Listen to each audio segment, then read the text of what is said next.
Welcome to the Bad Tutors Podcast. If you're here for the newest, up-to-date, accurate information on nerdy topics that are near and dear to your heart, well, let me tell you, you ended up in the wrong place.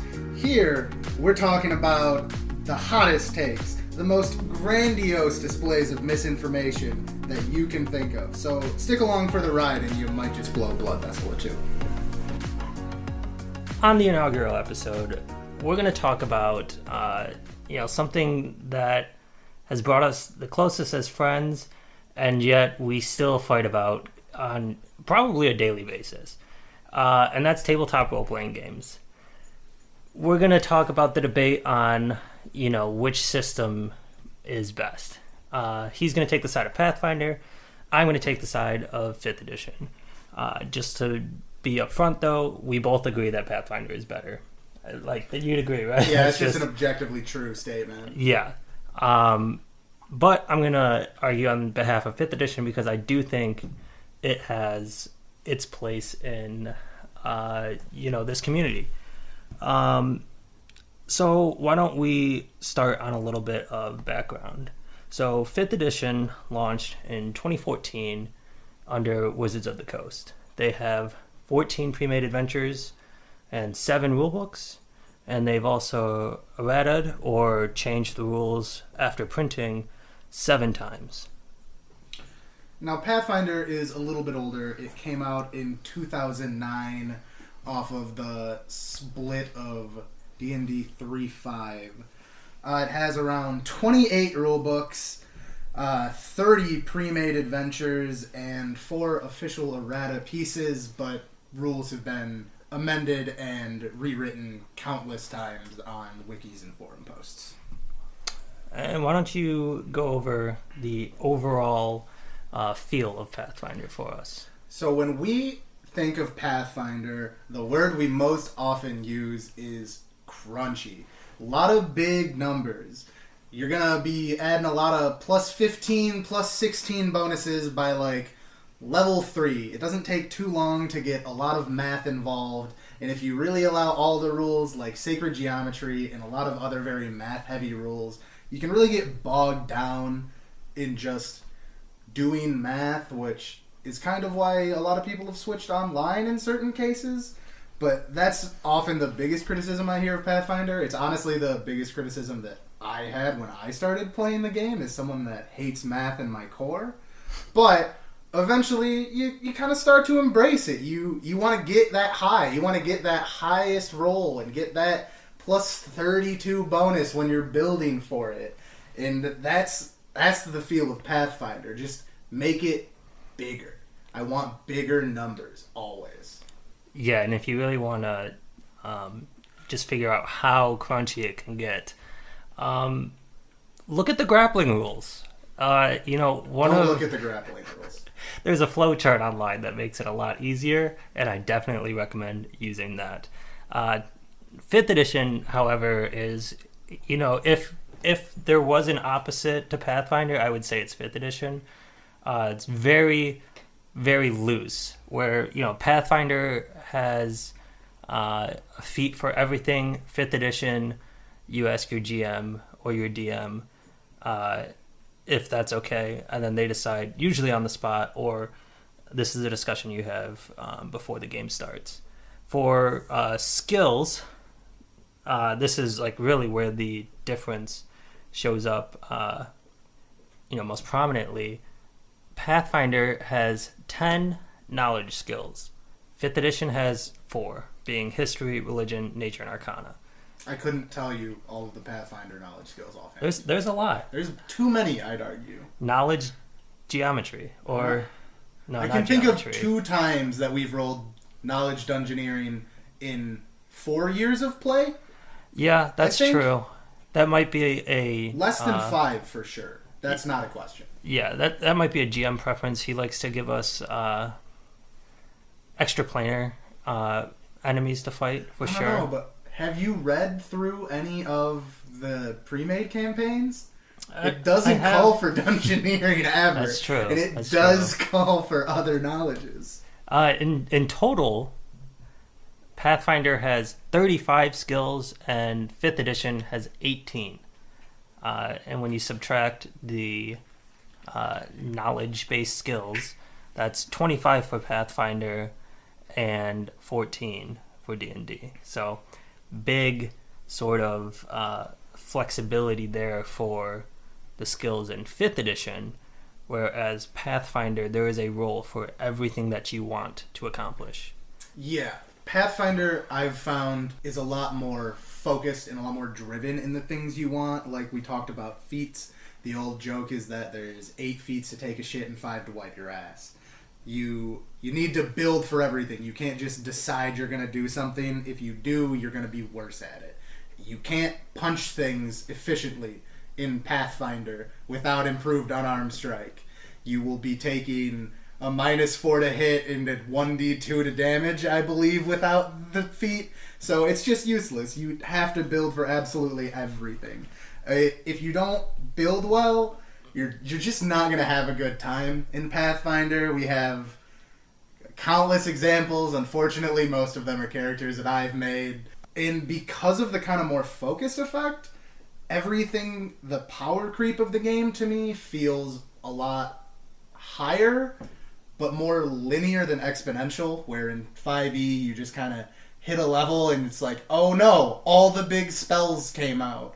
Where there's, the power creep is huge in Pathfinder, but everyone kind of has their time to shine, and then at like 16 it goes exponential and everyone is just a nuke.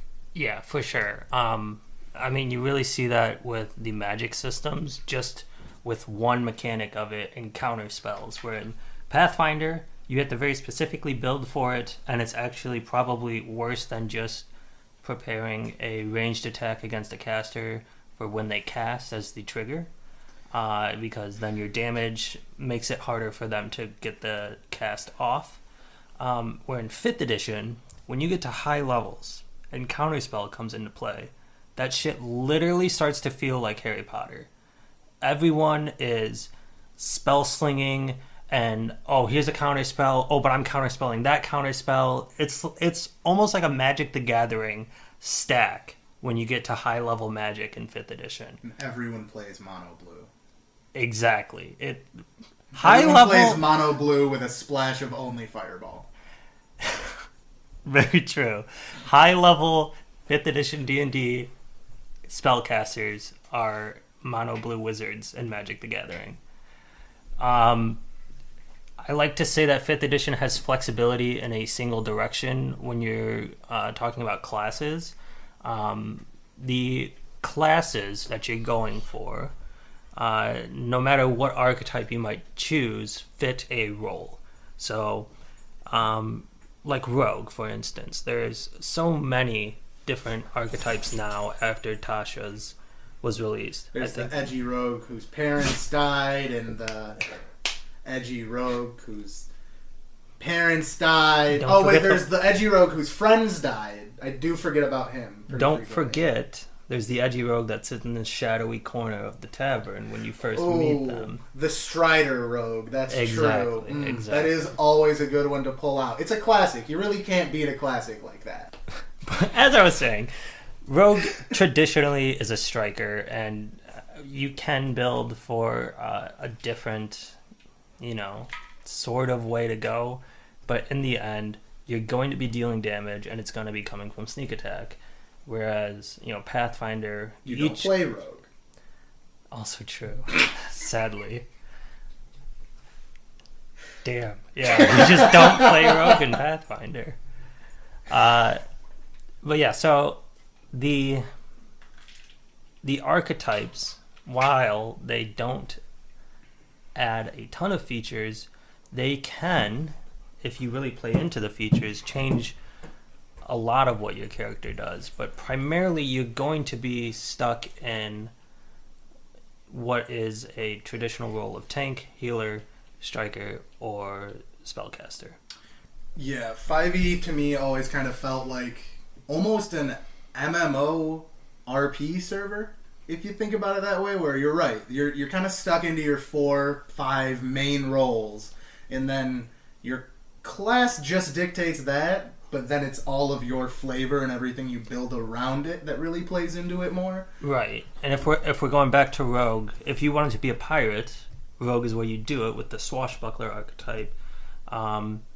One of the main things that that archetype does is allows you to apply sneak attack to single combat with an enemy. Mm-hmm. Whereas normally for sneak attack you have to either be hidden or the enemy has to be engaged with one of your party members. Mm-hmm. But Swashbuckler removes that because you're a pirate or a dashing swordsman who specializes in dueling. You gotta be out there dueling people, and if you can't get that extra damage in on your duels, where are you getting it? Absolutely. So let's talk about just building your character here. So an example that I've always used in The Big Difference is one of our Golden Boy characters from our only finished campaign, Dana, was originally Donkey Kong.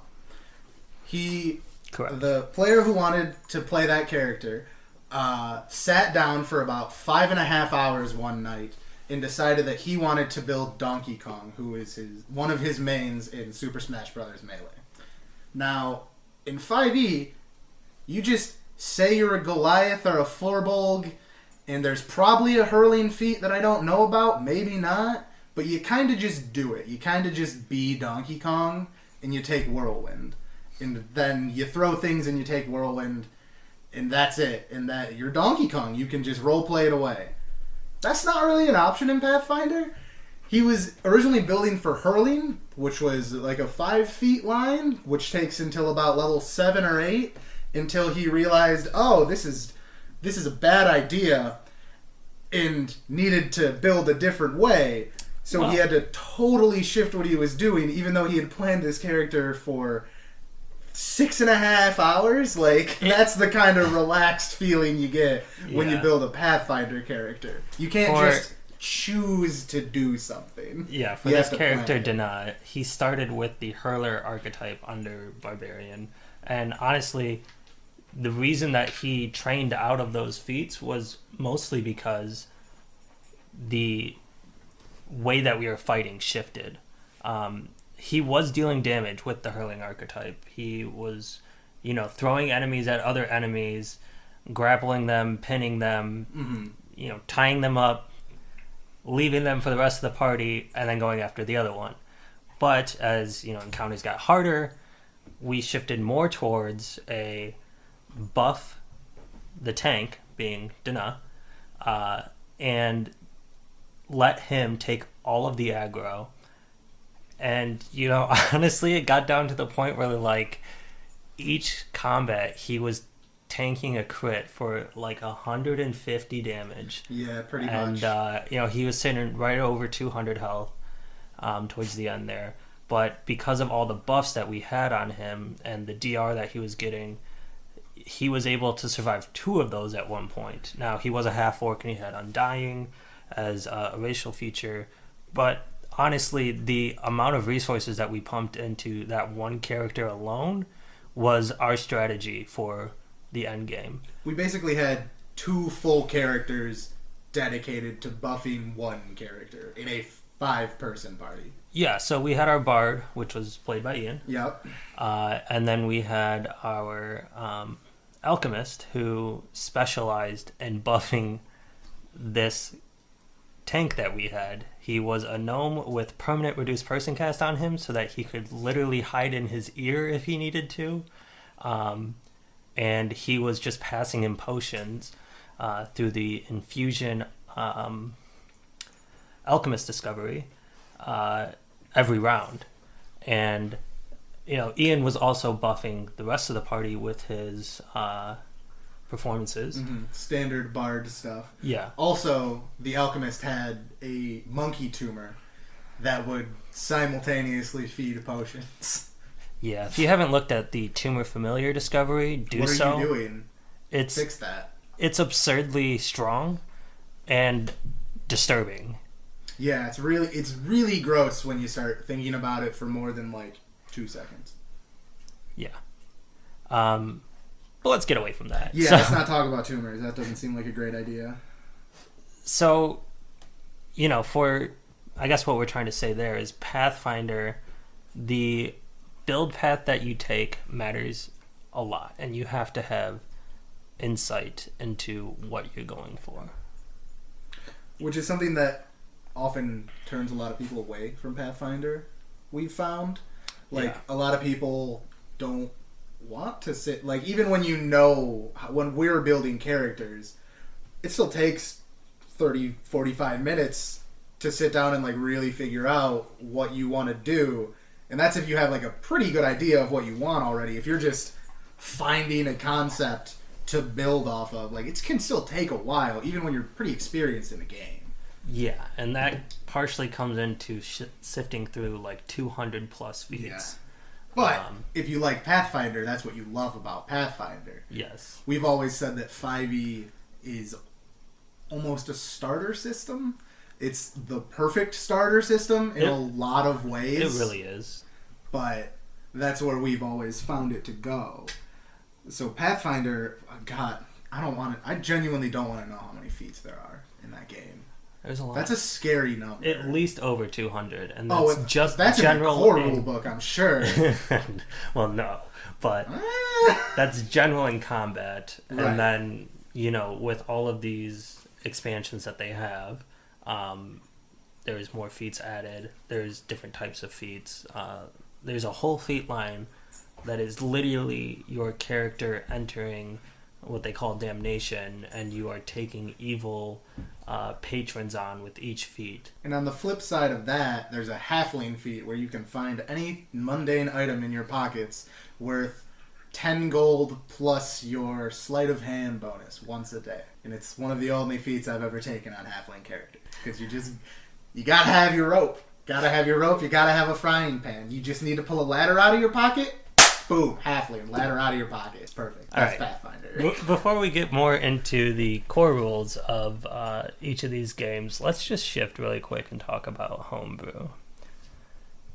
Ian, you feel pretty strongly about homebrew and how... Homebrew is very interesting in Pathfinder. I've opened up a little bit to it recently, but it's just very tricky. Because of how we've said how crunchy it is, how specific everything is, you can run into these weird issues where you'll be like, hey, can I take this random race? It only does this, this, and this, and it's like, oh, one of them's a +1 to fire this and that. And that doesn't mean anything. It's just like, oh, it's a +1 to hit on Scorching Ray. But then you look back 3 weeks later and go, oh, at level 15, this is the most broken thing I've ever seen in my life. Or I found this one spell that happens to interact and just completely breaks everything. So you just have to be really careful with homebrew in Pathfinder. There's some homebrew stuff I've been trying to pitch to RDM, currently even, but I'm purposely trying to play the power down and make it as baseline as possible to avoid these things, because it's a fuck of a concept what I'm trying to work on, but it's just very touchy. Where I find it's good is in your items. That's the big place where you can kind of mess around and do what you want. You can have cursed items, you can give them a broken item and give it a crazy drawback or something, but if you're talking about classes and rule balances and races, that's a lot tougher to balance out. And if you end up discovering, oh no, that's really broken or really bad, it's a lot harder to go, ooh, I need to just change my character's race. Or the DM goes, oh, well, that doesn't work, that needs to be gotten rid of. Oh fuck, it's their class. Instead of oh, I gave them this broken short sword. Oh, it was cursed and broke. Oops. Yeah. That's a shame. Put them up against a sundering target that just happens to... Right. Oh no, he got a crit against the short sword. That's so crazy. Whoops. There goes your busted weapon. Yeah. Or, have them walk into an anti-magic. Maybe that's an anti-magic circle trap where they step into a room, it triggers, oh no, all of your magic items now have no magical properties. Man, that's extremely mean to do to a player. I really wouldn't envy that person at all. Anti-magic is kind of hilarious. It's as funny as Rust Monsters. Yeah. I'd put those on the same comedy level. But which I mean low, going to hell. Don't ever fucking throw a party against Rust Monsters, please. So Rust Monsters are oozes, right? I believe so, yeah. And when you hit them with is it non-magical or just any weapon? I think it's just any... I don't think it's when you hit them. I think it's when they hit you, isn't it? It might be. As well, so they can break your armor. Basically, when this thing interacts or touches or attacks one of your metal possessions, it rusts and breaks and degrades. So it is sort of like a GM or DM way to destroy problematic items or build paths. So the rust ability, it's a primary touch attack for one, so it's gonna hit way more often than anything else. Any metal object they touch will swiftly rust and corrode. Objects touched take half its maximum hit points and damage and gains the broken condition. A second hit destroys the item. A rust monster never provokes attack of opportunity by attempting to strike a weapon with its antenna. And it against creatures made of pure metal, the rust monster does 3d6 plus 5. Wow. Yeah, rust monsters don't fuck around. And they're only CR3, by the way. Oh. So maybe not a lot of hit points. 27? Could be a lot depending on... With an 18 AC, that's not awful, but at CR3, that is one of the scariest things out there, in my opinion. Yeah, I'd have to agree there. But moving to 5th edition for Homebrew, I would like to start by saying I don't usually allow Homebrew content in my games. It has been problematic in the past for when I have allowed it. I allowed a gunslinger in a 5th edition game that was at one point not dealing enough damage, and then we hit 5th level, and it was dealing way too much damage, out-damaging the wizard of our group, which is, just absurd when you think about it. But if you are a fan of Homebrew, I would suggest the subreddit Unearthed Arcana. It's great for spells and classes and races and items and whatever you could be looking for. That being said, balancing Homebrew can be extremely problematic. Usually, one person cannot have enough foresight to make sure that what they release is balanced. It'll either be underpowered or overpowered, and it will outperform or underperform whatever the other players are using if they're using official rules only. Mm-hmm. So that's sort of the reason why I don't allow it at my 5th edition tables. I will say that with 5th edition, because there isn't rules for everything that you might want to do, there is sort of space for Homebrew in that aspect, just collaboration between the DM and the player. Hey, I want to use a whip to wrap around someone's ankle and trip them. That is something that you can very clearly do in Pathfinder. With 3 feats, you unlock that ability. You can clearly do it. Just don't. Yeah, whip is bad in Pathfinder. As much as anyone wants it to work, it's bad. Don't build Ivy in Pathfinder. You're not going to have a good time. Correct. I will say the rule of cool, as anyone who has played a tabletop might recognize, is sort of stapled into 5th edition. Mm-hmm. It might not explicitly say in the rule books, if something is really cool and it gets your player excited, let them do it. There's like the improv saying yes and. Use that in D&D or Pathfinder. I believe in the beginning of one of the 4th edition rule books, something like that actually was written in on the first page as well, right? not verbatim, but it basically did say, these are just guidelines. Have fun. The point of this is to have fun. Yeah. Not to make a strict rule system that you must abide by. Yeah, and there's something similar printed in the DM guide of really 5th ironic edition. for 4th edition to say, I will add. Yeah. 4th edition is maybe a topic for another podcast, honestly. You have a lot to say, and I love hearing about it every time. Yeah. But so, 5th edition rule of cool, it's integral to a game. But, you have to reel it in sometimes. You can't have a player jump over a mountain with a natural 20 athletics check. Obviously, that's problematic. And a lot of things do come down to just one roll in 5th edition. In Pathfinder, there might be a way to jump over a mountain with like a 14 feet chain and then an item that costs like 40,000 gold. There's actually a pretty interesting way to get your jump height up really high. Yeah, exactly. So you can do it. Again, don't be a kangaroo man.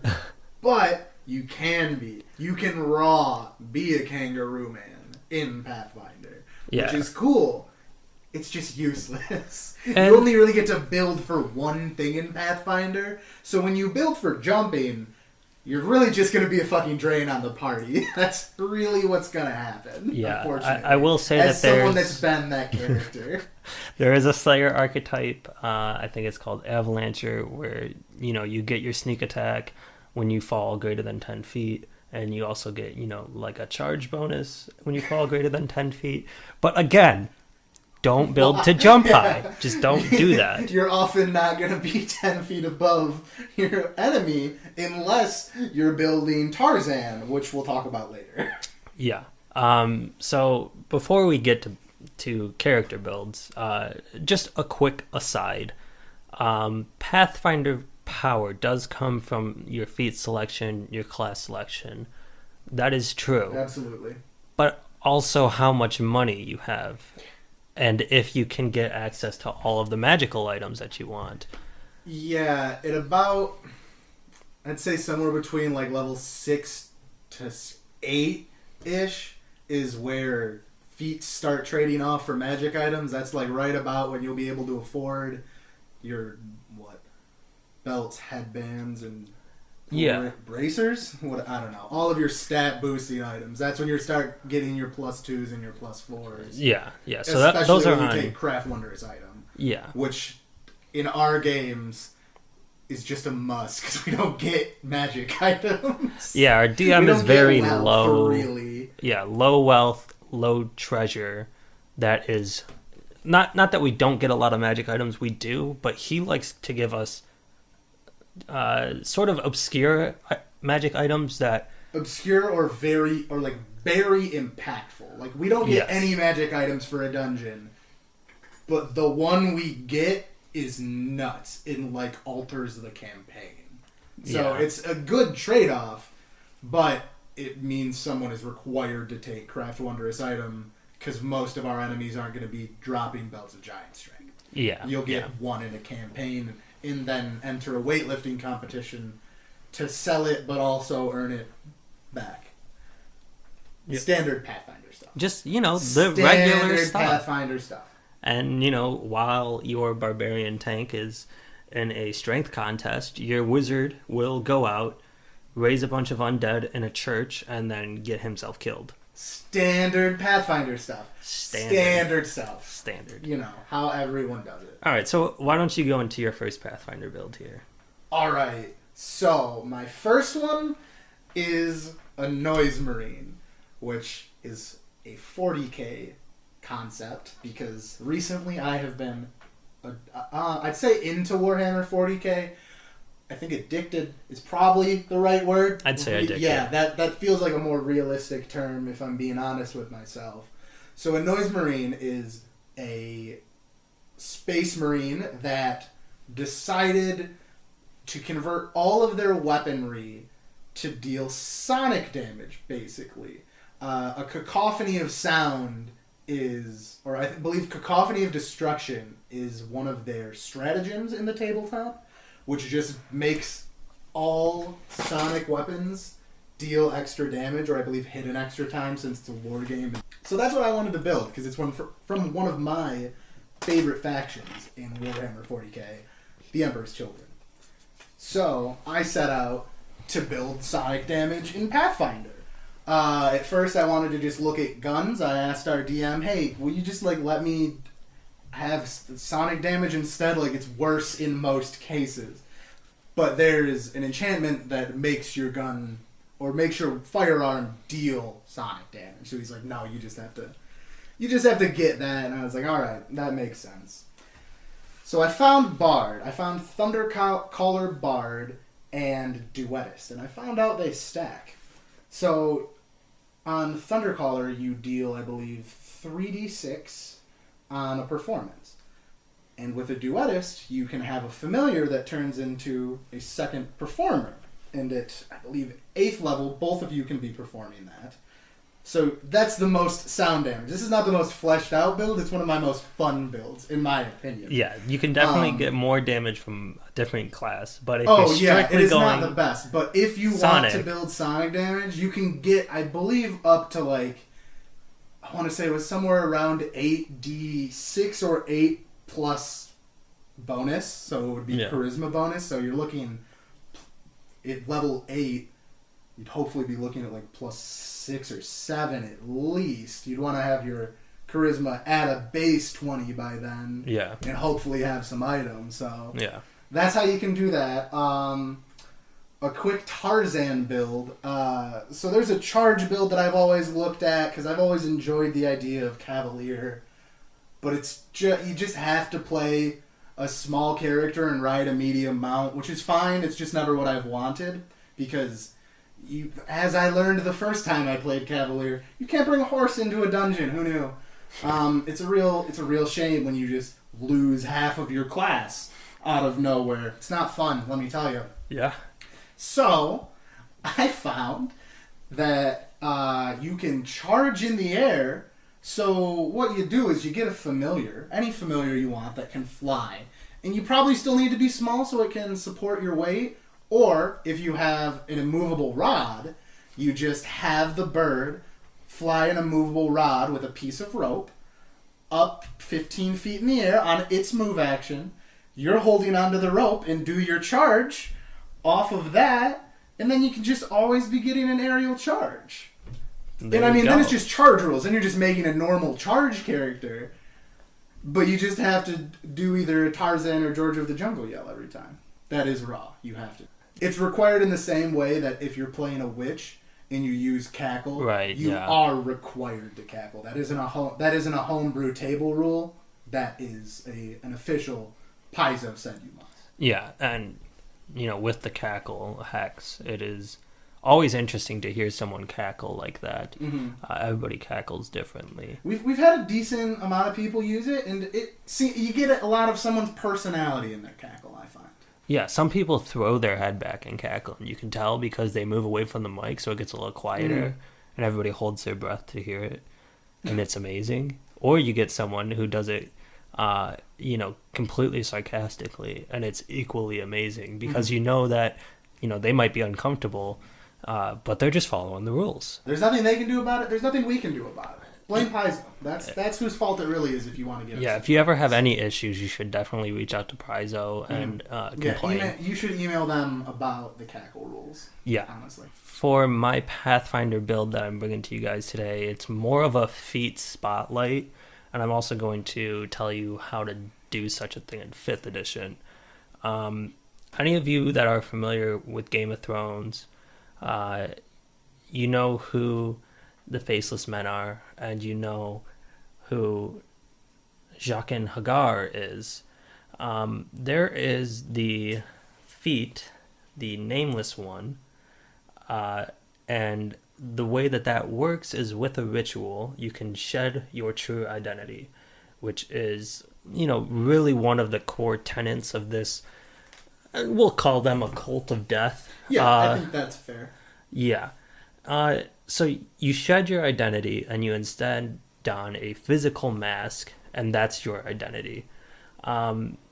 You can gain protection with this feat from any sort of scrying or divination effect, and something that would target your previous identity. So let's say, your character's name was John, and then you get this feat, and, whoever has an issue with you uses named bullet against you targeting John. Well, it doesn't have an effect because you're not John anymore for all intents and purposes. There are feats that, can expand off of this nameless one feat. They sort of grant you some abilities, but, this is an obscure feat that is really just flavor. You're not going to take this usually to gain any sort of mechanical advantage. And if you're playing Vigilante, do not take this feat. This removes your social identity and... Does it really? Yes. So if at any point, you're playing Vigilante and take this feat, you lose your social identity, which, Vigilante is one of those classes that is extremely specific in when you can play it. But one of the great things about it is the social identity can be a great crafter and moneymaker, or, like a celebrity. And when you take this feat, you lose all of those class-specific features. That is... I had no idea about that. That is absolutely hilarious. Yeah. So, don't play Vigilante with this feat. And also, when you take this feat and you add in a Wand of Disguise, you can change your face with the Wand of Disguise, and you don't have a true identity because of this feat. And I think that captures the idea of a faceless man assassin in Pathfinder. For 5th edition, you would probably go with a College of Whispers Bard. At 6th level, whenever someone dies within 30 feet of you, you can assume their appearance for 1 hour. So there is a particular scene where a character in Game of Thrones uses an ability that is exactly that, taking a character that they had killed prior and assuming their identity. And I mean, honestly, that is just literally copy and paste with College of Whispers archetype. And what? Bard doesn't get in 5th edition? No. Bard is the most strong class in 5th edition, I would argue. The other contender is Paladin. And, this archetype also adds psychic damage to attacks. Of course it does. By expending Bardic Inspiration. And, psychic damage, very strong damage type in 5th edition. Yeah. Not many things have resistance to it. So, damage getting through all the time. Mm-hmm. Do you have another build that you wanted to talk about? I have 2 more that I think that are actually solid builds. Those first 2 are just fun. These 2 I think are real, and you're going to hate one of them. Which one would you like first? The real one or the one you're going to hate? Let's go with the one I'll hate. All right. So, so far I've only named it Tower Gun. So, Tower Shields are probably one of the worst things in Pathfinder. Easily one of the most memed about things. Of just how absolutely god-awful they are. In Reign of Winter, we had a character that also used a tower shield. And it was hilarious. It wasn't good, but he was a cowardly paladin. He played it so well. That particular player builds concepts, not characters, and I love it. He plays them so well. He plays them to a T. It's great. But I decided to go back to Tower Shield. I was like, well, I don't want to just build a shield. That doesn't sound any fun.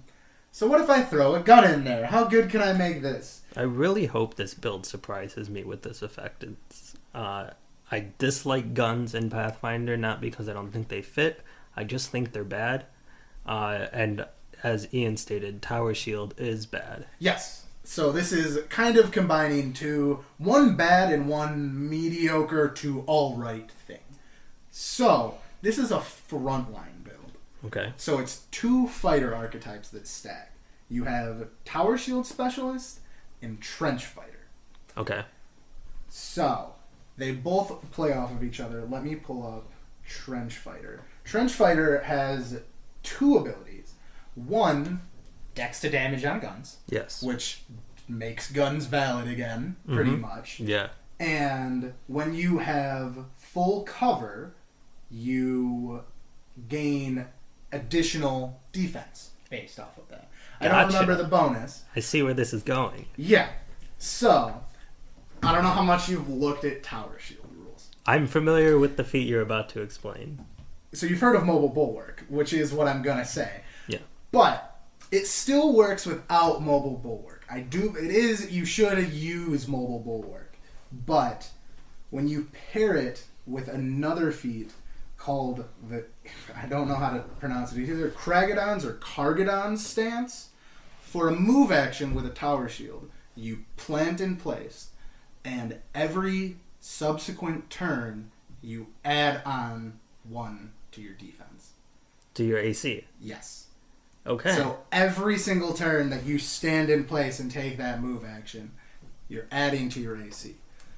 And for Mobile Bulwark, you're planting your shield to be able to get off your Trench Fighter, to raise it even higher. Gotcha. Because Mobile Bulwark grants you cover, correct? Yes. Your tower with Mobile Bulwark, you plant your shield on one face of your square and get full cover from that direction. Gotcha. So, that already is just a high AC Pathfinder build. Yeah. Which you're not sacrificing anything for it other than armor training and fighter. Yeah. Which isn't the best, but it's whatever. It's one of the most sacrificed things in fighter archetypes. You can absolutely do without armor training. Yeah. So from there, you don't need to invest anything other than into dex, which, what do you use for guns? It's dex. Yeah. So when you're getting your full dex to damage, you're getting that. You're not getting your full dex on armor, obviously. You're using heavy armor. But you still have full guns. You need to take amateur gunslinger, but you're fighter, so you got feats. Yeah, you got feats for everywhere. Trench Fighter doesn't give that. No, it doesn't actually. That's actually surprising. It really is surprising. I thought so as well. But you're fighter, so you have the feats to spare. So right, you have that, and then I'd argue that you should be able to use a two-handed shotgun if you planted your tower shield and rested it on top. I argue that makes sense. Raw, you obviously cannot. I think that would really make the build shine. I think that would take the build from going just like good high AC, good damage, decent gun damage output, to like actually being good. There's a gunslinger deed that you can take that you can put poison into all of your bullets as well, so you can spray a 15-foot cone of poison at all of your enemies. Yeah, I believe while still doing full damage. Yeah. So it's not the best because poison also kind of sucks. So I'm kind of combining a lot of mediocre effects into one like decently strong thing. Yeah, but I like it. It sets out to accomplish, one thing, which is make use of both of these archetypes in a way that you only get advantages, and I think you accomplish that for sure. I am surprised. Right? Tower Shield. It's the only thing I've ever thought of that made Tower Shield not seem like absolute dog shit. Yeah. We're not going to go into like how guns can deal more damage with a different build, because obviously that's not the idea of this build. Yeah, the gun damage is just nice. Yeah. You're the tank, but you can still hit things as well. Yeah. So why don't you go into your last build for us here? All right. So this is the one that I've easily spent the most time on. The only thing that I dislike about it is that I have to be a half-elf. And as you know, I'm incredibly xenophobic towards elves. I absolutely fucking hate elves. I think they're one of the worst races in fantasy. I love them. I want them to be there because I want to be able to kill as many of them as possible. Do you need a half-elf because it gives you two favored classes? Because it gives you ancestral arms. Oh, This build uses a falchion. Gotcha. As you know, exotic items are really cool, but they're on average not good unless you pick half-elf. Yeah. Because expending a feat to only be able to use an item, even though this build is mostly fighter, is still a lot. Like, it's still a lot to have to take. You could go human and just take exotic weapon proficiency as your bonus feat from human. This build does have exotic weapon proficiency written in. How is Ancestral Arms in there for? So Ian does not have to be a half-elf. Thank God, yeah, wow, we solved it. Perfect. So, alright. Buckler Duelist is the archetype for this. So it is, for some reason, specifically a Falcata, not a Falchion. It is a Falcata that you have to use. And so, which is strange. I've never seen something restrict you that heavily to a weapon, other than the Crimson Assassin Prestige class. Yeah, is that the one that's saber-tooth sabers? That's the only other thing that restricts you. Or sawtooth sabers. A specific weapon. I would say the entire class of Swashbuckler has you restricted to rapier. Ooh, that's true. Just because, I mean, one-handed piercing weapons. The rapier's the best one. It's dagger. It's not pretty much pick a dagger. Yeah, exactly. Yeah, that's fair. Continue. All right, so level 1, your feats are exotic weapon proficiency, improved shield bash, and shield focus. Second level, you're taking combat expertise, and your class ability gives you buckler bash. So you're now 2-weapon fighting with a buckler and Falcata. It gives you don't have to take 2-weapon fighting. It gives you it's like a whole. It's not technically 2-weapon fighting, but it functions more or less the same.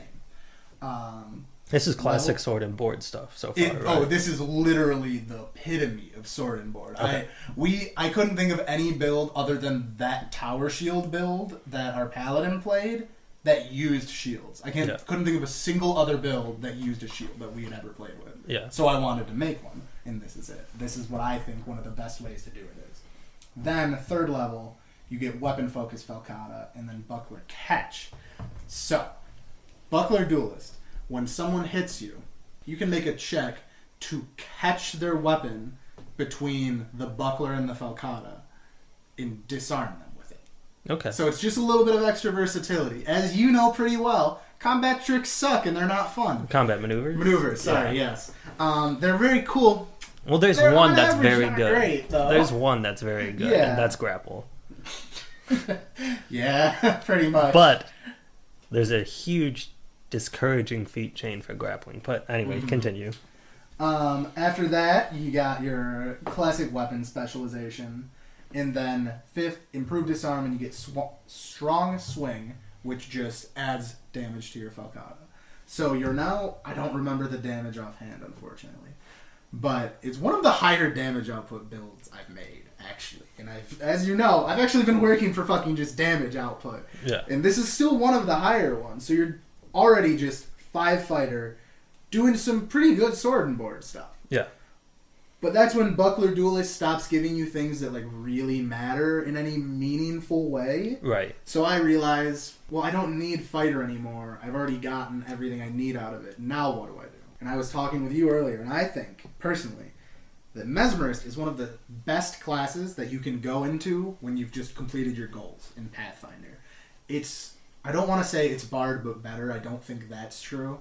It's a different flavor of Bard that is just so incredibly versatile. It feels like a 5e Bard, to be totally honest. That's what it really feels a lot closer to.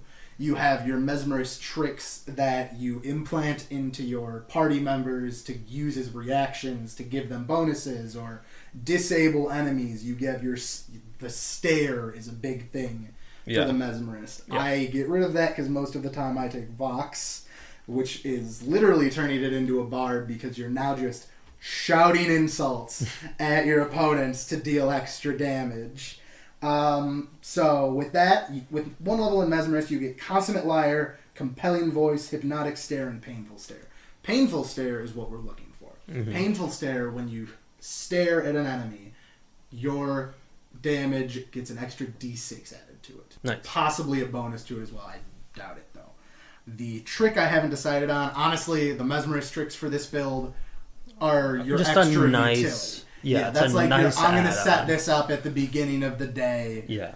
it's you're prepping your spells. It's just nice. It's not what you're going to be going for every day.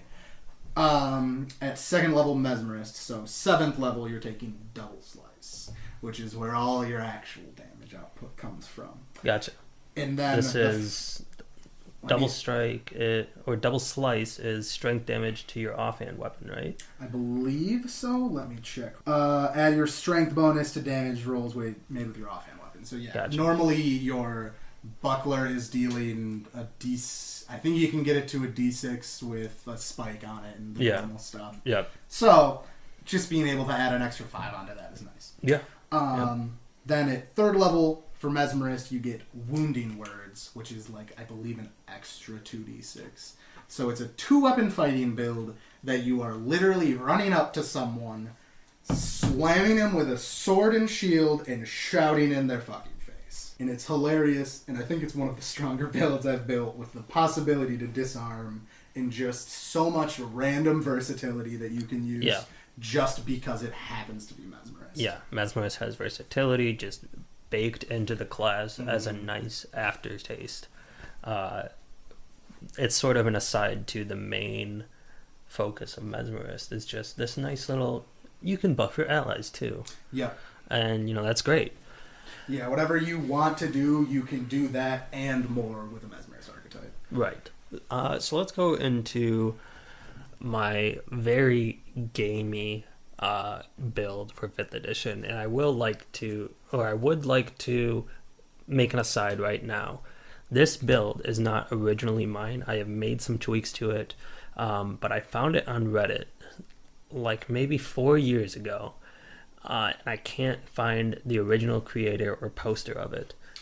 So basically... Is this the build that was meant to kill Jacob? No. Okay, it's not that build. Okay. It was a build that I found when I was looking for high target damage, and I eventually just decided I'm going to play a bard because they're the strongest class in 5th edition. And then, with some inter-party conflict, I abandoned the party in a very shitty way.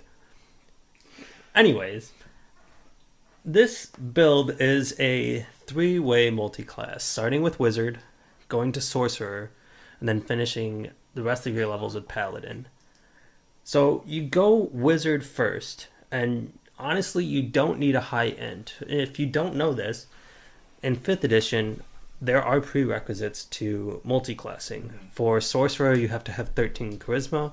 For Paladin, you have to have 13 Strength and 13 Charisma. And, that's 2 abilities that you need to focus your stats in. So you start Wizard and ignore int. You just need 2 levels. And you're going to take the Divination School. Now what that does is that gives you the ability that when you're preparing your spells in the morning, you also roll 2 d20s. And you set those d20s aside, or you take note of their number, and you can influence future rolls, whether it be yours or an opponent's, with those d20s. So you're hoping for a low roll here, actually. And then you're going into Sorcerer. Now, Sorcerer, you go 3 levels to get Meta Magic. You also could take the Clockwork Soul archetype to deny any sort of advantage a creature might get against you, and that's within 60 feet. You're going to take the Quicken Meta Magic here, and then you go Paladin for those sweet smites, which may be the most OP thing in 5th edition. I love that your notes just say Paladin X. I don't think your oath matters. I don't think it does. I don't think it does. Paladin's but just strong. Yeah, I would go Conquest because of the flavor of this build. You are an assassin. You're using a great sword. You're out there to remove high threat targets to you and your goals, is the way I like to picture this build. So you start with your enemy, right? That's what this build is focused around, is eliminating one person very quickly. Use the Quicken Spell Meta Magic to cast Hold Person on them. That's a bonus action. Now, you approach them and you're using a greatsword because you're paladin. And if you need to, if they have advantage on this for whatever reason, and the DM should be telling you this if they had advantage on the rolls, you use your Clockwork Soul archetype to remove that. And now they're held still. They are helpless. And in 5th edition, if your attack hits, it's an automatic crit against that person. And in 5th edition, whenever you crit, you double the dice and any bonuses to the damage. So if we start this build at Wizard 2, Sorcerer 3, and Paladin 1, you cast Quicken Hold Person, using your Divination School power to give them the low value so that they fail your spell DC. If need be, the Clockwork Soul archetype to remove advantage. And then you start swinging with your greatsword. So you're adding your strength modifier on the crit twice. And, ideal world, you'd have 20 from the beginning. So you're swinging for, 10 damage is the minimum that you'd get here. And then with the greatsword on one swing, you're rolling 4d6, which is pretty good. Then you add in smite. And let's say you sacrifice your 2nd level spell slot. And now you're rolling 2d8. And then that becomes 4d8 because it's a crit. Pretty crazy. 46, 48 plus 10. That's some good damage. You start getting higher levels in Paladin. At level 5, when you take the attack action, you get 2 swings with your sword. Now, assuming you have already set up and they are indeed affected by Hold Person, and both of your attacks hit, you are rolling for 8d6 plus your strength modifier twice. Or I'm sorry, this would be 4 times because it's 2 hits. So 4d6 per hit plus your strength modifier twice gets you 8d6 plus your strength modifier 4 times. And then you add in your Divine Smite dice doubled. So if you sacrifice a 3rd level slot, you're rolling 3d8. And if you roll, on the crit, that's 6d8. And if you do that twice for each attack, then you're getting 12d8 for the damage there. So, 8d6 plus 12d8 plus, 20 just from your strength is absurd. And that's quite honestly the gamiest I think you can get in 5th edition on its surface level without doing, some nuts stuff. And then, obviously, like Warlock and Paladin with Warlock Pact of the Blade can do, equal amounts of damage just with Eldritch Blast because it's just absurd. But the Pathfinder equivalent of this build is a white-haired witch. How dare you? How dare you? That is a grapple build that ends with an opponent pinned after 2 rounds, and then using something with a high crit modifier to perform a coup de grace. Just make sure you take See Invisibility. Just make sure that when you cast See Invisibility, you do it before you fly up to the enemy. In a misplay on my part, I got my character killed in 1 round by, seemingly thinking that the order in which I did things in Pathfinder didn't matter, which it does very highly so. Nearly killing my character in the process. That is true. I almost got a lot of us killed, but I actually did successfully dispel a fireball prior to that, saving your character. You did. Anyways, due to a mispart, my character got killed in 1 session of playing it. And I was excited about this build because I had 3 pets that all were, functional animal companions or familiars that, only for the reason of having 3 pets. There wasn't a mechanical advantage to having them at all. It was just neat. Which is interesting because that's normally my thing. Yeah, it's normally your thing, but you never take the mechanical steps to get them. I just want to be given pets. You just ask our GM. I want them, and he says over and over again, can I make this goblin a pet? Can I have this goblin baby? But no. But a lot of GMs allow the goblin baby. Well, in the same game, he gave our barbarian, a bear, and a shock wizard. To be fair, both of those were specifically to spite. Yeah, and I think both of them were dead. They were, yes. This is he had low true. int. He had low int. So that's the takeaway from this is, Pathfinder, very specific builds can accomplish very specific things. 5th edition, you have to take 3 classes to make one very specific thing work the best way possible. I would like to throw in my one 5th edition build that isn't a build, it's just... So you take, first thing, you take Druid. Uh-huh. Oh, I know this build. I love this build. You take, so it doesn't matter at all. You take Circle of the Moon, I believe, right? I think so, yep. Yeah, so you take Circle of the Moon at 3rd level, and then you get to 5th level, and before 5th level, nothing matters. It doesn't matter. Who cares? You're a druid, do whatever you want. But at 5th level, you cast Summon Animal, and you summon 32 Panthers. There's a way to get 32 Panthers. Only build. It's just I believe it's 8, or it'd be 16 half CR monsters, I believe. Yeah. Is what it is. I think a Panther is half a CR. Yeah. In Circle of the Moon, doubles your summons. Yeah, one of the circles so you just get 32 Panthers, and as we know in tabletop role-playing games, if you have more things, you will probably win. Yep. Realistically. Even if they're all trash, if they don't get killed by one fireball, you will probably win.